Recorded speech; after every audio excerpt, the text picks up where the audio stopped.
Welcome to Pindar Poetry. We hope you learned something new. You start mid-action. Flip flight mode on now to comply with regulations, then immediately enable Wi-Fi. This lets radios stay off while using network services. Once done, scan the available networks and select the airline SSID. Make sure to use the exact network name printed on the safety card or cabin info.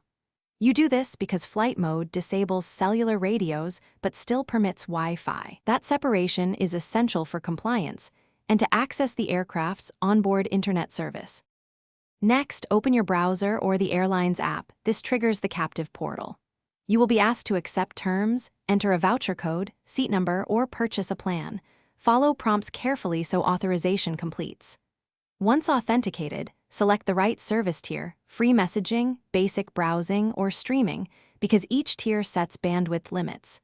Make sure to close background apps that sync automatically. That preserves your allotted throughput and prevents slowdowns, while others on board are sharing the same satellite or ground link. To finish, optimize your session. Use mobile or lightweight sites, enable data compression if available, and avoid HD streams unless you bought a higher tier. This yields a smoother experience for you and others. If you lose connection, toggle Wi-Fi off and on, rejoin the airline SSID, clear the browser cache, then re-authenticate.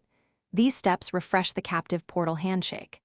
If problems persist, politely ask cabin crew for system status or a voucher reset, because sometimes the onboard router needs an admin restart. Thanks for watching. Consider subscribing if we helped you.